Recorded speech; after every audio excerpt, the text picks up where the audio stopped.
Hey, I'm Adam Gerald, and I've been training martial arts for almost 20 years now in a variety of martial arts. I just started doing HEMA, which is the Historical European Martial Arts, primarily the long sword. I'm going to be sharing what I've been learning, and mostly just so that I can remember, but hopefully you guys enjoy it as well. So the first thing that I was taught is about this sword. This is a fetish fit, which means feather sword. Okay, so I'm going to go over the parts of the sword, starting with the bottom. We've got the pommel, this piece right here. Then we've got the grip, or the handle, which is this piece right here. Then we have the cross guard. This piece on the fetish fit is called a shield or a shield. Then we've got the blade. You've got the flat of the blade, where if it was a sharp sword, you wouldn't be cut by. And then we have the edges. As you are holding it, wherever your knocking knuckles, like you're knocking on a door, is, that's going to be your true edge. And the other side, closer to your thumb knuckle, is going to be your false edge. Right? So those are the primary parts of a fetish fit. Another thing I thought was interesting that I hadn't really learned even in my other sword training is something they call the point of percussion or center of percussion. I'm going to see if the video can pick this up well, but if I hit this, you'll see that there's a wave going through the sword. Right? So for mine, right here would be the center of percussion. Right? And if I hit there, it actually doesn't really vibrate as much as if I hit here. So that would be the point where I could have the best cut and the most power behind the cut. The next thing I'm going to go over is going to be the grips. So they showed 3 main grips. The first one being a handshake grip. So if I'm trying to shake somebody's hand, it'd be like this. So if I put the sword here, notice how the handle lines up with the knuckle of my index finger and then the bottom portion of my palm, not the thumb pad. Right here, like I'm shaking somebody's hand, you'll see that there's space up at the top whenever I'm doing this. This is the one that they harped on being the primary grip, just so you can get more reach and extension, but you will transition between the other grips as well. The next one, pretty simple, hammer grip. Okay, and then the last one, we turn it sideways and we put our thumb right there on the shield. So this is a thumb grip, right? Names are pretty simple when they're in English, at least. Next thing I'm going to go over is going to be the guards. So I was taught 4 guards. The first one is Vumt. The key points that they mentioned was pommel at the center, cross guard above the shoulder, not raising the shoulder up. This is a big problem with anybody that does boxing or a lot of punching arts. They typically do this. Relax the shoulders, cross guard above, here. The tip, where the blade should be pointed back behind me instead of straight up to the sky. And then as you're looking at it from the front, it should be at about a 45-degree angle. So again, not pointed directly up to the sky and not off to the side. This is Vumt, meaning from the day. Tag meaning day, Vum from. Okay, the next one, and then you would do the same thing on the other side as well. You would switch your grip and here. They also mentioned never to switch your hand positioning. If you're right hand goes on top. If you're left-handed, left hand goes on top. So if I switch my stance, so now I have a right lead, then I would put it on my left side. It'd be the same thing. Shoulders relax, cross guard above my shoulder, about a 45-degree angle, and the point where the tip should be behind me here, pommel in the front. Switching back. Another thing that is different for me, because I do a lot of Filipino martial arts, we use a much shorter sword, and we always have the same side. So if I was using one of my Filipino blades, I would have my right hand in front and my right leg in front almost all the time. Now they are different, and typically in the guards, we'll have it opposite. So a right-handed guard has the left lead, right? And then when I'm on the left side, I would switch to a right lead. Okay, the next one of the guards was the ox guard, right? So an ox guard looks like this, similar to this. I'm sure I'm probably messing up something. I've also seen some people told me to do this as a thumb grip, and some told me not to. So either way, what I'm gonna be doing here is pointing the tip towards the face of my opponent, raising up my arms if I'm right-handed, and I'm on the right side, my arms will cross, just like this. When I switch sides, then I would have my arms uncrossed. Again, point towards the face, not off any other direction. So that is the ox guard. Okay. The next one was fluke, or the plow guard. So this one, the pommel in front of the hip, the tip towards the face, just like this. Okay. Same thing when I switch to the other side.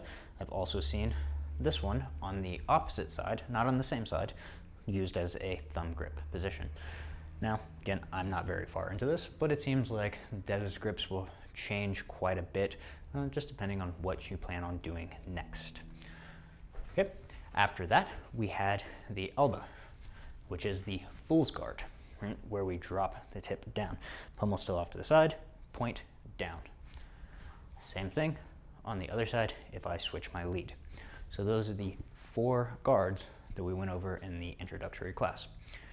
After that, we went over cuts. So they were 2 main cuts that they mentioned, the Oberhau and the Unterhau. Ober means over, Hau cut, Unter under, Hau cut. So the overcuts and the undercuts. Okay? So they started off from the Vumt position, and this was 2 people showed it to me, and they showed it in slightly different counts. I'm going to show it in the longer counts, the 4 count. And the way that this was described, I'll show it from the front and then the side, was first, extend out, forward, arms straight and locked, but notice the tip is still up off to the sky. Step forward, cut down at that 45, and then break. The break would be so that I could bring it up to the other side. Again, up, Vumt, extend, that's 1, 2 is step, 3 is cut, turning the body, using the arms straight so we get maximum reach, and then break so that we can go to the other side. From the side, 1, extend, 2, step, 3, cut, 4, break. From here, I've got a right lead now, so I'm going to raise up to the other side, and I'm going to do the Oberhau on the other side. And then the counts are the same. 1, extend, 2, step, 3, cut, 4, break. From the side, 1, let's switch my guard. 1, extend, 2, step, 3, cut, 4, break. And then we practice moving with that. So stepping, 1, 2, 3, 4, up, 1, 2, 3, 4. So just moving with those 2 Oberhau strikes. After that, we did the 2 Unterhaus. So we went here from Vumt, inversed it, pommel still in the center, dropping it down, and then went 1, extend, 2, step, 3, cut, and break. And one of the mistakes that I was told I was doing was I would go through with this and I would bend this back wrist here instead of keeping it straight. What I was told is that you should be able to pull this across here, and that's the motion. And if you're here, it's weak and it's significantly harder to even hold that out there. So keeping the wrist straight as you do this. So again, here, inverse, 1, press out, extend, 2, step, 3, cut, 4, break.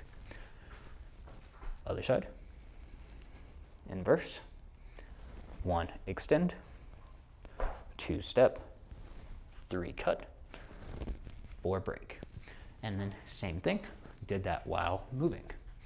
So 1, 2, 3, 4, inverse, 1, 2, 3, 4. And now we're leading with the blade instead of stepping and not having anything threatening, and then going for the cut. So that was the Unah, and then we practiced tying those together. So 1, 2, 3, and I'm about to run out of room, 4. And worked on that for a little bit. And then we also covered a little bit of the stepping. Now, the steps to me are, I've been in footwork for a long time. Nothing new except for the names, and I'm still slightly confused on what some of the names are, because I've seen a few different people say it a different way. There are specific ones that are the exact same. This one that is consistent, nobody had anything different, was the passing step, which is literally just 1 foot passing into the other so that we can step, right? And it sounds simple, passing step, right? I'm just stepping through. The other names, and again, I'm going to say them kind of how I understood it, and I could be wrong, and you are more than welcome to comment down below. This is only my 2nd week of HEMA, so feel free to comment on that. But what it seemed like to me is I kind of got 2 pictures of what they would call the simple step. The first one was it's literally just the front foot moving, and then we're ended up lowering our guard and just extending out, right? So our legs drop down, we lowered our base a little bit. That was one idea that I got for the simple step. The other was just what I would call a step and slide, which would be front foot and then the back foot. I also got that from it, right? So I guess it depends on who you talk to, how they call the terminology.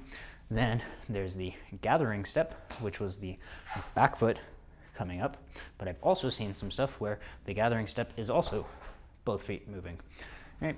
So, and then I've also kind of got the idea that maybe this is the simple step, this is the gathering step, but that seems relatively long to have 2 names for what would be just a step and slide. So, not quite sure. Feel free to comment down below, but whether you do it here or think of it as 1, 2, doesn't really matter as long as you can move fluidly with your footwork. And relatively confident with my footwork, been doing that for years. And then the last one was the closing step, which was the extend out with the front foot and then stepping. So it would be like putting your simple step and your passing step together and closing the distance. So closing step. There. And those were the main things that I learned in my first week of HEMA. So hopefully you enjoyed this. I will try to make more videos. Again, this is more for my personal reference because I like to go back and look at some of the stuff. And yeah, hopefully you enjoyed it. If you did, like, subscribe. I probably won't have too much HEMA stuff. Subscribe for my other stuff, and then comment down below anything that I did wrong or little corrections, right? Like I said, it's my 2nd week of it. I am foreign to the longsword. Every sword thing I've done so far up to this point has all been single-handed, and single-handed is definitely different than a longsword. So I'm learning, and hopefully you guys can learn along with me.